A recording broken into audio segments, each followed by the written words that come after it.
नमस्कार, मैं हूं मेघा वर्मा। सिने आजकल न्यूज में आपका स्वागत है। बुलेटिन का रुख करते हैं कुछ खास खबरों के साथ। सबको नमस्कार।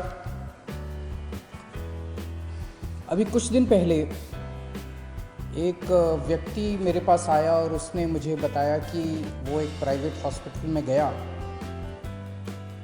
उस प्राइवेट हॉस्पिटल में उसने पूछा कि उसे कोरोना की बीमारी है, कोरोना का बेड चाहिए। पहले उन्होंने मना कर दिया। जब वो बहुत गिड़गिड़ाया तो उन्होंने कहा 2 लाख रुपए लगेंगे। मुझे विश्वास नहीं हुआ। अभी कुछ दिन पहले फिर एक दिन एक टीवी प्रोग्राम पे, लाइव टीवी प्रोग्राम के ऊपर एंकर ने एक हॉस्पिटल को फ़ोन किया। हॉस्पिटल से पूछा जी कोरोना का मरीज है हमारे फैमिली में, हमें बेड चाहिए। हॉस्पिटल ने मना कर दिया। जब वो गिड़गिड़ाया तो हॉस्पिटल ने लाइव प्रोग्राम के अंदर कहा दूसरी तरफ से कि 8 लाख रुपए दे दो, बेड का इंतजाम हो जाएगा। मैं ये नहीं कह रहा कि सारे प्राइवेट हॉस्पिटल खराब हैं। दिल्ली की स्वास्थ्य सेवा के अंदर प्राइवेट हॉस्पिटल ने बहुत अहम भूमिका निभाई है। दिल्ली के लोग प्राइवेट हॉस्पिटल्स के इस कंट्रीब्यूशन को सलाम करते हैं।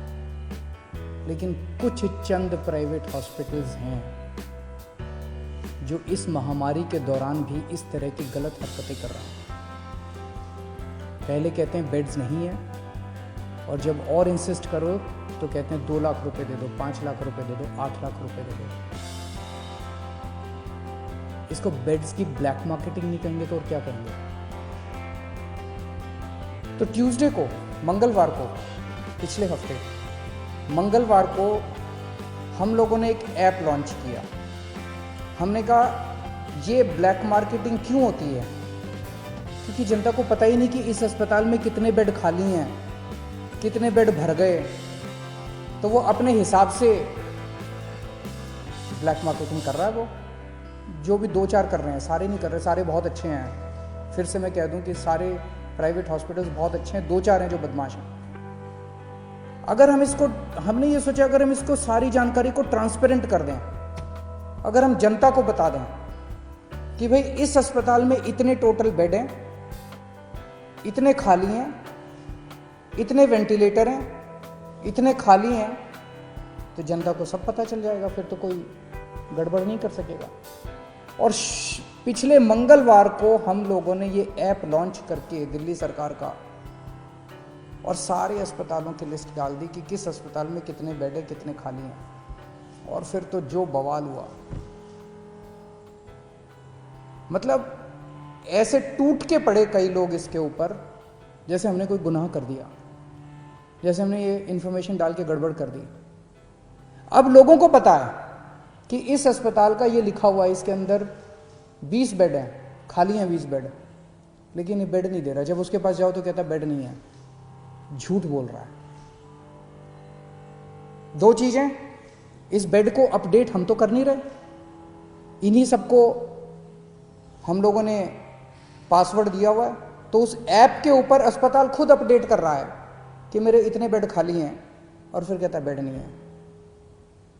तो दोस्तों, इसको तोड़ने में ये जो कुछ लोगों ने, चंद लोगों ने माफिया बनाया हुआ था, इसको तोड़ने में थोड़ा समय लग रहा है।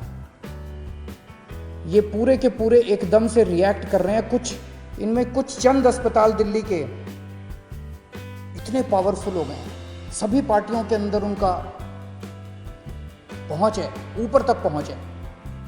अंदर प्राइवेट में धमकी दी है उन्होंने कि हम नहीं कोरोना के मरीज लेंगे, जो करना है कर लो। मैं उनको कहना चाहता हूं, कोरोना के मरीज तो लेने पड़ेंगे तुमको। आप लोगों को दिल्ली में अस्पताल बनवाया था पैसे कमाने के लिए नहीं बनवाया था। आपका अस्पताल बनवाया था दिल्ली के लोगों की सेवा करने के लिए। ऐसी महामारी के दौर में मोस्टली अस्पताल सेवा कर रहे हैं, मोस्टली अस्पतालों का पॉजिटिव एटीट्यूड है। लेकिन जो 2-4 अस्पताल इस गुमान में हैं कि वो अपनी दूसरी पार्टी के आकाओं में जो बैठे हैं, उनके जरिए वो अगर कुछ करवा लेंगे, वो अपनी ब्लैक मार्केटिंग करेंगे, तो उनको मैं आज चेतावनी देना चाहता हूं कि ये बख्शा नहीं जाएगा। कल से मेरी टीम लगी हुई है। हमने 2-4 अफसरों को बिठाया, जितने ये प्राइवेट अस्पताल हैं, जिसकी लिस्ट है, जिसको कहा गया है कि अपने अस्पताल में कोरोना की इलाज करो, एक के मालिक को कल से बुला रहे हैं, एक का मालिक आ रहा है, उनसे पूछ रहे हैं, उनसे साफ साफ कहा जा रहा है कि देखो कोरोना के मरीजों का इलाज तो करना पड़ेगा, इसके अलावा अगर तुम्हारी कोई समस्या है तो बताओ। इसके ऊपर कोई नेगोशिएशन नहीं होगी कि इलाज नहीं करेंगे, इलाज तो करना पड़ेगा। 20% बेड रखने पड़ेंगे। कुछ लोग कहते हैं जी 20% बेड कैसे रखे हैं, हमारी व्यवस्था नहीं है, तो ठीक है 20% मत करो, पूरे 100% बेड आपके कोरोना के लिए कर देते हैं। कुछ लोगों की जेन्युइन समस्या थी, कल से हमारी टीम कल 33 हॉस्पिटल्स के साथ बैठक हुई, आज बाकी सारे हॉस्पिटल्स कवर कर लेंगे, क्योंकि हम नहीं चाहते जिन लोगों की जेन्युइन समस्या है। जैसे एक हॉस्पिटल आया, उसने कहा कि हमारा जी कैंसर हॉस्पिटल है, कैंसर के मरीज आते हैं, वहाँ अगर कोरोना के भी साथ में होंगे तो दिक्कत होगी, ठीक है।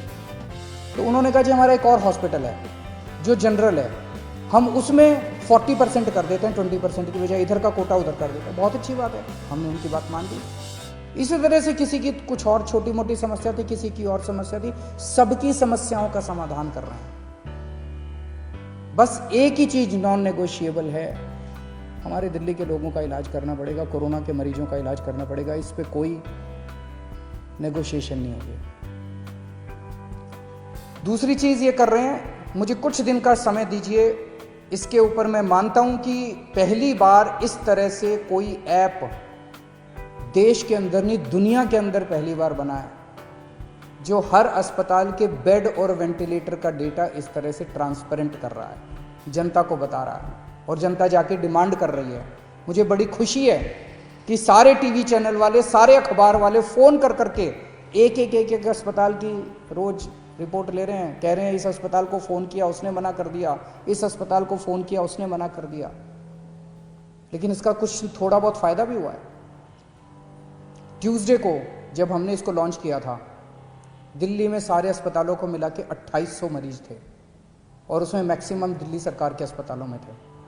आज दिल्ली के 3900 मरीज हैं, 3900 मरीज हैं, 1100 मरीज ऐड हुए हैं मोस्टली प्राइवेट हॉस्पिटल्स के अंदर। वो इसी वजह से लोग, क्योंकि लोग अब इस जानकारी से सशक्त हो गए हैं और लोग जाके मांग रहे हैं। मैं फिर भी डिमांड करता, कुछ लोगों को तकलीफ आ रही है, मैं देखता रहता हूँ वीडियो, कुछ लोगों ने कहा कि मैं इस अस्पताल में गया, इस अस्पताल में गया, ऐप के ऊपर लिखा हुआ था। मैं आपकी जानकारी के लिए बता दूं, ये उन कुछ चंद अस्पतालों की बदमाशी है। कुछ दिन दीजिए मेरे को, अगर ये अस्पताल नहीं माने तो फिर हम सख्त कार्रवाई करने से बिल्कुल नहीं हिचकिचाएंगे। लेकिन मैं सभी अस्पतालों को बोल दूं कि आपको कोरोना के मरीजों की जांच तो करनी पड़ेगी। इसके साथ साथ एक और हम एक्सरसाइज कर रहे हैं कि दिल्ली सरकार का एक मेडिकल प्रोफेशनल दिल्ली सरकार की तरफ से हर प्राइवेट अस्पताल के रिसेप्शन पे बैठेगा, और वो हमें जानकारी देगा कि कितने बेड इसके अंदर भर गए और कितने खाली हैं। अगर कोई जाएगा तो वो इंश्योर करेगा कि उसको एडमिशन मिले। तो अब वो फॉल्स रिफ्यूज़ल जो है, जो अस्पताल बेड होते हुए भी मना करते हैं, जो चंद अस्पताल अगर बेड्स की ब्लैक मार्केटिंग करते हैं, ये धंधा बंद करेंगे हम दिल्ली के अंदर। एक दिक्कत जो कुछ लोगों ने मुझे बताई कि अगर कोई पेशेंट सीरियस है, सांस की तकलीफ हो रही है, ऑक्सीजन सेचुरेशन लेवल काफ़ी कम हो गया, लेकिन अभी कोरोना का टेस्ट नहीं हुआ उसका, वो अस्पताल में जाता है तो उसको कहते हैं सस्पेक्ट मरीज है, अभी उसका कंफर्म नहीं हुआ कि सस्पेक्ट कहते हैं उसको, सस्पेक्ट मरीज है। ऐसे अस्पताल को कोई लेने को मना कर दे, ऐसे मरीज को सारे अस्पताल लेने को मना कर देते हैं, कहते हैं पहले जाके टेस्ट करा के आ। कहाँ से टेस्ट करा के आएगा? अरे तुम ही तो टेस्ट करोगे, वो कहाँ से जाके टेस्ट करा के आएगा? तो आज हम ऑर्डर निकाल रहे हैं कि किसी भी सस्पेक्ट मरीज को कोई भी अस्पताल मना नहीं करेगा। अगर कोई मरीज आता है वो सस्पेक्ट है तो उसको मान लो कि वो कोरोना का मरीज है और उसके शुरू कर दो, क्योंकि कोरोना की अलग से दवाई तो है नहीं। अगर वो कोरोना का मरीज है तो पीपी किट पहनना है तो पीपी किट पहन के उसका इलाज शुरू कर दो, उसको ऑक्सीजन तो दे दो, उसको बचा तो दो, उसकी जान तो बचा लो। तो आज हम ऑर्डर पास कर रहे हैं, ऑर्डर कि किसी भी सस्पेक्ट मरीज को मना नहीं किया जाएगा और अस्पताल उसका टेस्ट कराएगा, और टेस्टिंग के बाद अगर कोरोना आ जाता है तो अकॉर्डिंगली काम करेंगे, कोरोना नहीं आता है तो उसको नॉन कोरोना वार्ड में शिफ्ट कर दिया जाएगा। कुछ लोगों ने मुझे कहा कि उन लोगों को कल से मीडिया के अंदर कुछ चल रहा था कि हमने कुछ चंद दिल्ली में टेस्टिंग बंद हो गई है, टेस्टिंग बंद हो गई है, टेस्टिंग बंद हो गई है। आज 5300 सैंपल्स आए हैं टेस्टिंग, 5300 सैंपल्स की टेस्टिंग हुई जो आज का डेटा है। तो टेस्ट बंद नहीं हुए। दिल्ली में 42 लैब्स, 42 लैब्स सरकारी और प्राइवेट दोनों मिला के टेस्ट करती हैं। उनमें से 6 लैब ऐसी थी जो बदमाशी कर रही थी, ठीक से काम नहीं कर रही थी। उनके खिलाफ एक्शन लेना चाहिए, नहीं लेना चाहिए? उनके खिलाफ एक्शन लिया हम लोगों ने। 36 लैब अभी भी काम कर रही थी, उन 6 के खिलाफ एक्शन लिया है। 36 लैब अभी भी काम कर रही हैं। तो उनको बचाने की क्यों कोशिश की जा रही है जो लैब गलत काम कर रही हैं? तो उन 6 लैब के खिलाफ एक्शन लिया, 36 लैब अभी भी काम कर रही है, पूरे सैंपल उठ रहे हैं। अगर आपको अपना टेस्ट कराना है, कुछ लोग मुझसे पूछते हैं हम कहाँ जाएं अगर टेस्ट कराना है। सभी सरकारी अस्पतालों के, दिल्ली सरकार के और कई सारे प्राइवेट हॉस्पिटल्स ने भी फ्लू क्लिनिक बनाए हुए हैं। आप किसी भी सरकारी हॉस्पिटल के या प्राइवेट हॉस्पिटल के फ्लू क्लिनिक में चले जाइए, वहाँ पे टेस्ट होता है। दिल्ली सरकार के 17 कोविड टेस्टिंग सेंटर्स हैं पूरी दिल्ली में, आप वहाँ चले जाइए, वहाँ टेस्ट होता है। और इन 36 में से जितनी प्राइवेट लैब्स हैं, वो प्राइवेट लैब्स अपने खुद के, आप सीधे प्राइवेट लैब से संपर्क कर सकते हैं, वहाँ भी टेस्ट होता है। लेकिन मेरी आपसे एक गुजारिश है, हम जितनी भी टेस्टिंग की, आज सबसे ज़्यादा टेस्ट पूरे देश में केवल दिल्ली में हो रहे हैं, सबसे ज़्यादा टेस्ट। और इतने टेस्ट हो रहे हैं कि जो सेकंड है हमसे बहुत दूर है। सबसे ज़्यादा टेस्ट दिल्ली में हो रहा है। लेकिन जितनी भी टेस्टिंग कैपेसिटी कर लें, कमी है, लिमिटेड है। अभी हमारी इस टाइम सबसे बड़ी प्रायोरिटी केवल और केवल लोगों की जान बचाना है। माइल्ड केसेस हैं, एसिम्टोमेटिक केसेस हैं, वो तो ठीक हो ही जाएंगे। कोरोना आया चला जाएगा, जैसे बुखार आता है चला जाता है। जो सीरियस केस हो जाते हैं, जिनका ऑक्सीजन सैचुरेशन लेवल गिर जाता है, रेस्पिरेटरी रेट बढ़ जाता है, उनको बचाना हमारा मकसद है। अगर सभी एसिम्टोमेटिक लोग अपने टेस्ट कराने पहुंच जाएंगे तो सिस्टम कोलैप्स कर जाएगा। लोगों के मन में दहशत है, इस दहशत को निकालना पड़ेगा। लोग डरे हुए हैं और इस डर की वजह से सब चाहते हैं कि मैं भी टेस्ट करा लूं, मैं भी टेस्ट करा लूं, मैं भी टेस्ट करा लूं। दिल्ली की 2 करोड़ जनसंख्या है। अगर हर रोज 10,000 एसिम्टोमेटिक लोग टेस्ट कराने पहुंच गए तो हमारी लैब तो कम पड़ जाएंगी ना, कितनी भी टेस्टिंग की कैपेसिटी बना लें हम। तो एसिम्टोमेटिक वाले प्लीज टेस्ट ना कराएं, इंसिस्ट ना करें। एसिम्टोमेटिक वाले अगर लोग टेस्ट कराएंगे तो सीरियस लोगों की टेस्टिंग रुक जाएगी। उन सब लोगों से मेरी गुजारिश है कि एसिम्टोमेटिक, जिनको सिम्टम्स नहीं है, कोई सिम्टम नहीं है, किसी तरह का सिम्टम नहीं है, वो टेस्ट ना कराएं। टेस्टिंग की कोई प्रॉब्लम नहीं है। हाँ, हो सकता है कि थोड़ा सा टीदिंग प्रॉब्लम्स हो लास्ट मिनट, अगर कुछ हैं तो मैं उसको ठीक कर दूंगा। हम उसको एक एक चीज़ के ऊपर नज़र रखे हुए हैं। कुछ अगर इस तरह की प्रॉब्लम है उसको भी ठीक कर देंगे। आप स्वस्थ रहें, खुश रहें, यही मेरी कामना है। नमस्कार। इस बुलेटिन में फिलहाल इतना ही। आप देखते रहिए सिने आजकल न्यूज़। नमस्कार।